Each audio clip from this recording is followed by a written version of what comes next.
Welcome to CIZ plus. आज के lecture में हम देख रहे हैं यूपीपीएससी एई सिविल इंजीनियरिंग के प्रीवियस ईयर क्वेश्चंस। जैसा कि हम जानते हैं लगभग एक ही महीना रह गया एग्जाम के लिए, बहुत इंपॉर्टेंट टाइम चल रहा है। आप लोगों को एंडिंग देनी है इस एग्जाम को। तो परफेक्ट एंडिंग क्या होती है? हम लोग अपना प्रीवियस ईयर क्वेश्चंस की तरह से हम लोग उसको सॉल्व करके अपने क्वेश्चन बैंक को कंप्लीट कर लें। अगर आपने प्रीवियस ईयर क्वेश्चंस पहले के टाइम में किए भी हैं, काफ़ी टाइम हो गया है, तो लास्ट के टाइम पे बहुत ज़रूरी रहता है कि उनको रिवाइज कर ले, क्योंकि क्या पता क्वेश्चंस रिपीट होने के चांसेस बहुत ज़्यादा रहते हैं स्टेट जॉब्स में। और साथ ही साथ आपका कॉन्फिडेंस बूस्टअप हो जाता है। आप लोगों को उस लेवल की तैयारी तो की है आपने एग्जाम की, अगर नहीं भी की तो उसका बेस्ट टाइम है कि आप लोग एटलीस्ट प्रीवियस ईयर तो कर लें। जिन्होंने किए उनके लिए बेस्ट है कि आपको अभी मोटिवेटेड रहना है एग्जाम के लिए। जब प्रीवियस ईयर क्वेश्चंस निकलेंगे तब एक सेल्फ में कॉन्फिडेंस रहता है कि मैंने जब पहले पेपर जब पूछा था तब भी तो निकाल ही लिए वो सारे क्वेश्चंस, नया आएगा तो वो भी कर लूँगा। प्रीवियस ईयर क्वेश्चन से हमारे कुछ कंसेप्ट्स भी रिजॉल्व हो जाते हैं, जो हमने कुछ फॉर्मूलेज रीन्यू हो जाते हैं। तो बेस्ट तरीका है उनका फॉर्मूलों की लिस्ट बना के रखने से अच्छा इस टाइम पे क्वेश्चंस लगाइए, ढेर सारे क्वेश्चंस कीजिए, उन्हीं से आपको क्लैरिटी मिलेगी। इस लेक्चर में हम क्या कर रहे हैं, 2013 के इरिगेशन के क्वेश्चंस डिस्कस कर रहे हैं। इरिगेशन इंजीनियरिंग जो मैंने बताया था बहुत इंपॉर्टेंट टॉपिक है, वहाँ से क्वेश्चंस पूछे गए हैं, उनको हम डिस्कस करते हैं। अगर आपको तैयारी में किसी भी वक्त ऐसा लग रहा है कि मेरी तैयारी थोड़ी सी अप टू द मार्क नहीं है, मुझे एक ओवरऑल क्रैश कोर्स की ज़रूरत है, एक शॉर्ट टर्म प्रिपरेशन की ज़रूरत है, कोई मुझे विद इन अ मंथ पढ़ा दे, तो उससे बढ़िया अपॉर्चुनिटी नहीं है। मैं आपको बता रहा हूँ यूपीपीएससी एई लमसम पैक विजिट कीजिए। कहाँ जाना है? www.cizplus.com पे, या फिर आप हमारी मोबाइल एप्लीकेशन यूज़ कर लीजिए, वो और ईजी है। मोबाइल कहीं भी बैठ के देख सकते हैं। वहाँ पे आपको यूपीपीएससी एई लमसम पैक विजिट करना है। हर सब्जेक्ट के रेलिवेंट 10 to 15 वीडियोज़ हैं, शॉर्ट वीडियोज़ हैं। आप आराम से एक सब्जेक्ट एक दिन में कवर कर सकते हैं, 2 दिन में हो जाएगा मैक्सिमम। क्विज अटेम्प्ट कीजिए, 3 क्विज मिलेंगी हर सब्जेक्ट की। लाइव डाउट सेशन होगा, किसी भी पॉइंट पे प्रीवियस ईयर क्वेश्चन में किसी भी तरह से कोई डाउट आता है वो सॉल्व कीजिए। आपको एग्जाम पेपर डाउनलोड करना है, वहां से कर लीजिए। सब कुछ ओवरऑल एक इकोसिस्टम है पढ़ाई का यूपीपीएससी एई लमसम पैक का, आप लोग वहां जाके कर सकते हैं। शॉर्ट टर्म में बेस्ट प्रिपरेशन आपको उधर मिलेगी। तो without wasting any more time हम लोग क्या करते हैं, इरिगेशन इंजीनियरिंग के क्वेश्चन डिस्कस करते हैं। पहला क्वेश्चन देखते हैं।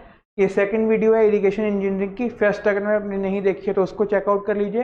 पहला क्वेश्चन है, in rolled filled earth dam the horizontal coefficient of permeability KH and vertical coefficient of permeability, ये होगा थोड़ा मिसिंग है, ये होगा KV। Satisfy the following relation, following relation satisfy करवाना है। देखो ये क्वेश्चन है तो डैम का, लेकिन ये सॉइल मैकेनिक्स का क्वेश्चन ज्यादा है। वो तो होगा क्या, अर्दन जो डैम होगा, रोल्ड अर्दन डैम है, उसमें डिफरेंट डिफरेंट लेयर्स होंगी, जैसे कि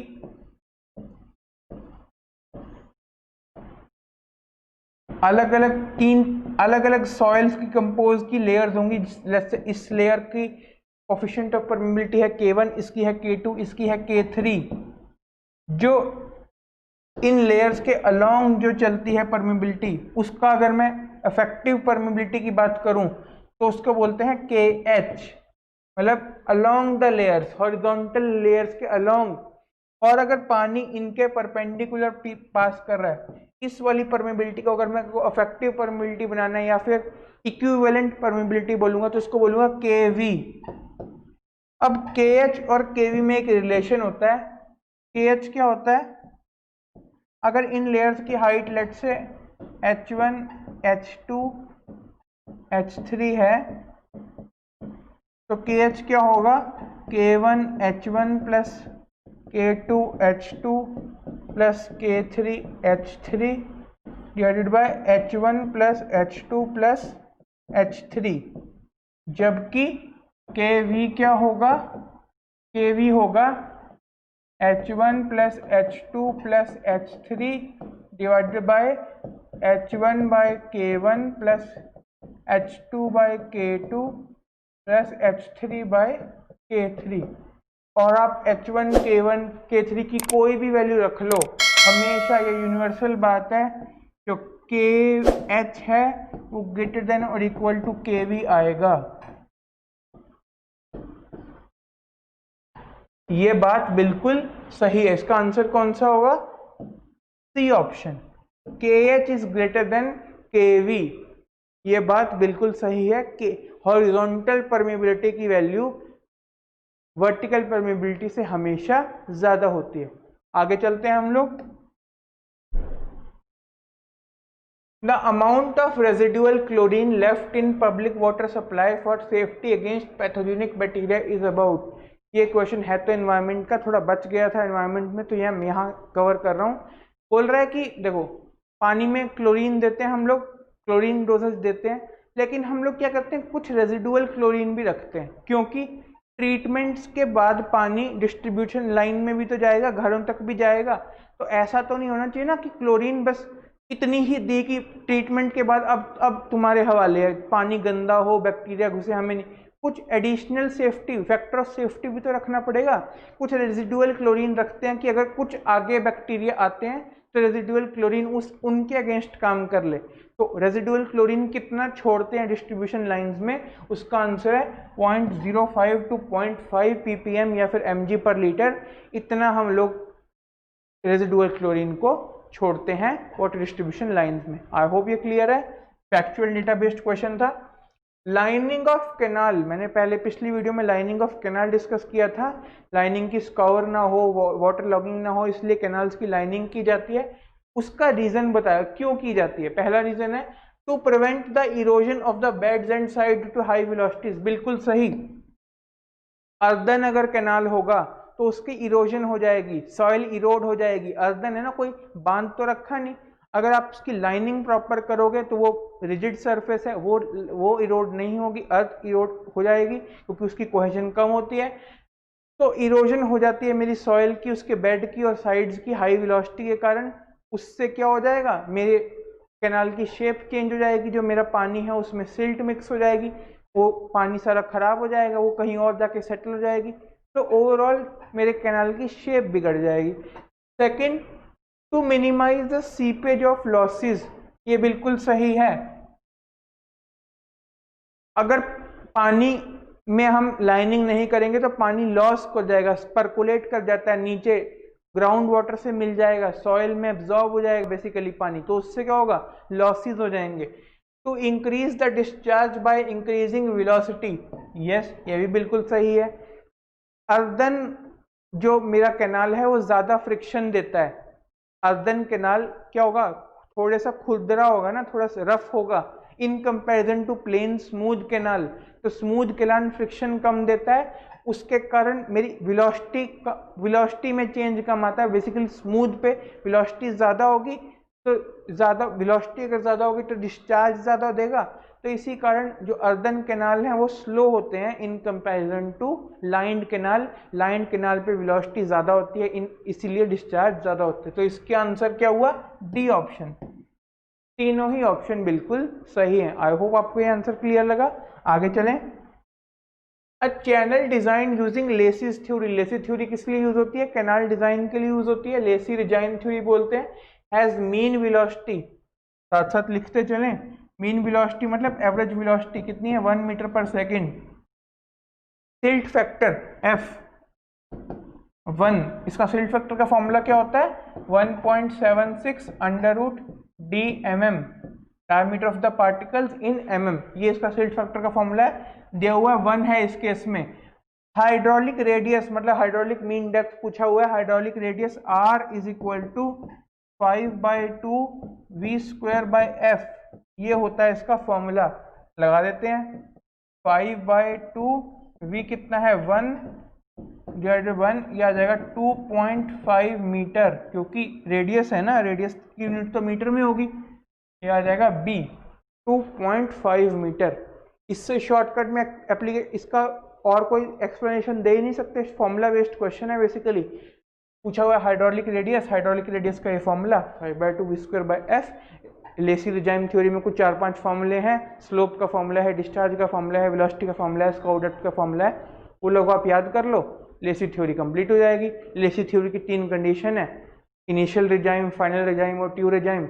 वो पढ़ लो, लेसी थ्योरी कंप्लीट। कोई भी टॉपिक में कोई डाउट आता है, आपको लगता है मेरी प्रिपरेशन थोड़ा सा रिवीजन की ज़रूरत है, आप लोग हमारा कोर्स विजिट कीजिए www.cizplus.com पे, या हमारी मोबाइल एप्लीकेशन डाउनलोड करके हमारा कोर्स चेकआउट कीजिए यूपीपीएससी ए लमसम पैक, उसका ओवरव्यू देख लीजिए एक बार, प्रीव्यू में डेमो वीडियोज़ हैं वो देख लीजिए, आपको ज़्यादा हेल्प हो जाएगी कि ये कोर्स मेरे लिए है या नहीं। बहुत यूज़फुल कोर्स है, मुझे पक्का गारंटी आप लोगों को पसंद आएगा। अगर आपको ये वीडियो अच्छी लग रही है तो इस वीडियो को साथ साथ लाइक करते रहिए। आगे चलते हैं हम लोग। Entry of silt into the canal is controlled by, देखो जो कैनाल आएगा ना उसमें क्या, अगर हमें सिल्ट नहीं आनी चाहिए, सिल्ट जब कैनाल में आ जाती है तब क्या होता है, कैनाल की कैपेसिटी डिक्रीज कर जाती है। क्यों? अगर मान लो ये कैनाल है ऐसा शेप का और यहाँ पे सिल्ट आ गई तो इसका अफेक्टिव एरिया कम हो जाएगा ना, समझ रहे हो आप, इसका अफेक्टिव एरिया कम हो जाएगा, पानी ओवरफ्लो कर सकता है। बेसिकली मेरे को जितनी डेप्थ के लिए मैंने डिजाइन किया था, मैं क्यों चाहूंगा कि सिल्टिंग हो कैनाल में, सिल्ट को क्या करते हैं हम एक्सक्लूड कर देते हैं, सिल्ट से निकाल देते हैं एंट्री से ही, कैनाल में सिल्ट एंटर ही ना करे मेन कैनाल से, तो हम क्या करेंगे उसके लिए सिल्ट एक्सक्लूडर लगाए जाते हैं। सिल्ट एक्सक्लूडर का क्या काम होता है, सिल्ट की एंट्री ना ही हो, सिल्ट एक्सक्लूड कर दे। सिल्ट एक्सक्लूडर, मान लो एक बंदा है जो कह रहा है सिल्ट बाहर, हमें नहीं सिल्ट चाहिए कोई भी, सिल्ट को एक्सक्लूड कर दिया, इंक्लूड ही नहीं किया अपने सिस्टम में, ये काम है सिल्ट एक्सक्लूडर का। मैं इस बात पे इतना जोर क्यों दे रहा हूँ, क्योंकि एक होता है सिल्ट इजेक्टर, सिल्ट इजेक्टर का क्या काम होता है, सिल्ट एक्सक्लूडर होता है कैनाल से पहले ही लगा होता है, सिल्ट एजेक्टर कैनाल के कहीं बाद में लगा होता है, हेड के बाद में लगा होता है। सिल्ट एजेक्टर एग्जिस्टिंग सिल्ट को निकालता है, जो सिल्ट कुछ आ गई, जो सिल्ट प्रेजेंट है पानी में उसको निकालता है। सिल्ट एक्सक्लूडर पानी में सिल्ट की एंट्री नहीं होने देता। तो ये दो टाइप की चीजें हैं, सिल्ट एक्सक्लूडर और सिल्ट इजेक्टर। सिल्ट इजेक्टर जो प्रेजेंट, मान लो सिल्ट एक्सक्लूडर पूरी तरह से काम नहीं पाया, सिल्ट फिर भी आ गई, ऑलरेडी प्रेजेंट सिल्ट को कैनाल में से निकालने का काम कर रहा है सिल्ट इजेक्टर, और सिल्ट एक्सक्लूडर एंट्री पे ही लगा हुआ है, समझ रहे हो, एक एंट्री पे लगा हुआ है और एक मिडवे पे लगा हुआ है कहीं पे, तो उसका ये दोनों अलग अलग हैं। इसने पूछा हुआ है एंट्री ही ना हो सिल्ट की, उसके लिए क्या लगाते हैं, सिल्ट एक्सक्लूडर। आगे चलें। A soil is composed of loose granular graded material which can be scoured with the same ease with which it is deposited as, एक ऐसी टाइप की सॉइल जो कि लूज ग्रेनुलर ग्रेडेड मटेरियल की बनी हुई है, जो कि इजीली स्काउड हो सके, इजीली इरोड हो सके, उस टाइप की सॉइल की बात हो रही है यहाँ पे। देखो मैं इस क्वेश्चन का मतलब समझा देता हूँ। एक ऐसी सॉइल जो कि लूज ग्रेनुलर मटेरियल से बनी हुई है, जो कि इजीली स्काउर हो सके, इजीली इरोड हो सके विद सेम ईज, उसी ईज के साथ जिस ईज के साथ वो वहां पे डिपॉजिट हुई है, इस सॉइल को बोलते हैं इनकोहेरेंट एलुवियम। इनकोहेरेंट एलुवियम क्या होता है, एलुवियम एक ऐसी सॉइल होती है जो कि वाया रिवर्स डिपॉजिट होती है, रिवर्स ऐसी सॉइल को, ऐसी सिल्ट को डिपॉजिट कर देते हैं। इनकोहेरेंट का मतलब इनमें कोहेजन बहुत कम है, सैंडी नेचर की सॉइल्स हैं। तो इनकोहेरेंट एलुवियम ऐसी सॉइल होती हैं जो कि रिवर के किनारे आ जाती हैं और वो इजीली इरोड भी हो जाती हैं, इजीली डिपॉजिट भी हो जाती हैं। इसका आंसर होगा इनकोहेरेंट एलुवियम। आई होप आपको एक्सप्लेनेशन सही लगी हो। आगे चलें। The discharge per unit draw down at the well is known as, basically well hydraulics का क्वेश्चन है। इसने क्या हुआ है, स्पेसिफिक कैपेसिटी की ही डेफिनेशन पूछ ली है। स्पेसिफिक कैपेसिटी क्या होती है वेल में, discharge per unit draw down, एक यूनिट ड्रॉ डाउन का वेल में डिस्चार्ज, एक यूनिट ड्रॉ डाउन करने से, ड्रॉ डाउन मतलब एक मीटर की डेप्थ घटाने से, ड्रॉ डाउन वेल हाइड्रोलिक्स में से एक यूनिट का ड्रॉ डाउन करने से जितना डिस्चार्ज में चेंज आएगा, the discharge per unit draw down, उसका वो मतलब होता है स्पेसिफिक कैपेसिटी। स्पेसिफिक कैपेसिटी क्या है, एक टर्म है जो कि वाटर की, वेल की परफॉर्मेंस को जज करती है। वेल की परफॉर्मेंस बताने के लिए स्पेसिफिक कैपेसिटी का यूज होता है। स्पेसिफिक कैपेसिटी कांस्टेंट टर्म है किसी वेल के लिए, तो discharge per unit draw down को बोलते हैं स्पेसिफिक कैपेसिटी। आगे चलते हैं। The highest value of the annual evapotranspiration in India is in Rajkot. Evapotranspiration क्या होती है, ट्रांसपिरेशन प्लस इवेपोरेशन मतलब सॉइल्स में से ट्रांसपिरेशन, प्लांट्स में से ट्रांसपिरेशन भी हो रही है और की इवेपोरेशन भी हो रही है आसपास की लैंड में से, इन दोनों के कॉम्बिनेशन को बोलते हैं इवेपो ट्रांसपिरेशन। और ये पोटेंशियल, ये पीईटी क्या है, पोटेंशियल इवेपो ट्रांसपिरेशन, इसका मतलब होता है मैक्सिमम इवेपो ट्रांसपिरेशन। इवेपो ट्रांसपिरेशन का पोटेंशियल क्या है, कितना मैक्सिमम हो सकती है, उसको बोला जाता है पीईटी। बोल रहा है इंडिया में पोटेंशियल इवेपो ट्रांसपिरेशन का रेट है गुजरात में सबसे ज्यादा। गुजरात में एनुअल पीईटी सबसे ज्यादा होता है। एनुअल पीईटी का मतलब 365 डेज में सबसे ज्यादा पोटेंशियल इवेपो ट्रांसपिरेशन कहाँ पे होती है, वो होती है राजकोट गुजरात में। उसकी वैल्यू है अराउंड 210 सेंटीमीटर। इसकी एग्जैक्ट वैल्यू अराउंड 214 सेंटीमीटर है। इस क्वेश्चन के हिसाब से 210 सबसे नियर बाय है, तो ये हमारा आंसर हो जाएगा। आई होप आपको ये एक्सप्लेनेशन सही लगी हो। पीईटी एईटी के बारे में और जानने के लिए हमारा कोर्स विजिट कर सकते हैं। इस वीडियो में इतना ही बता पाऊंगा, पूरा कंसेप्ट बताने का प्रीवियस ईयर वीडियोस में टाइम नहीं होता। आई होप आपको ये पूरा वीडियो अगर पसंद आई हमारे लाइक कीजिए। इस वीडियो में अगर कोई डाउट आता है कमेंट कीजिए, शेयर कीजिए ज़्यादा से ज़्यादा अपने फ्रेंड्स के साथ।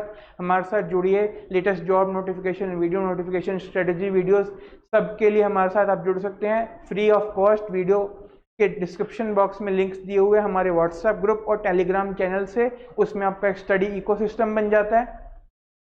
साथ ही साथ आप लोग हमारे चैनल को सब्सक्राइब कर सकते हैं, यूट्यूब चैनल को, और आप लोग इसी तरह अपनी प्रिपरेशन करते रहिए। आई विल रिकमेंड आप हमारा यूपीपीएससी एई लमसम पैक विजिट करें, ज़्यादा से ज़्यादा क्वेश्चंस लगाएं। Thank you. इसी तरह इंजीनियरिंग की और भी कंसेप्चुअल वीडियोस देखने के लिए इस चैनल को सब्सक्राइब करें और बेल आइकॉन प्रेस करें, और हमारे साथ जुड़ने के लिए डिस्क्रिप्शन बॉक्स में दिए गए व्हाट्सएप और टेलीग्राम के लिंक्स के साथ जुड़ सकते हैं। और कंप्लीट कोर्सेज के लिए आप जाएं www.cizplus.com पर, या फिर आप मोबाइल ऐप भी इंस्टॉल कर सकते हैं जिसका नाम है CIZ Plus, and it's link is also available in description box. Thank you.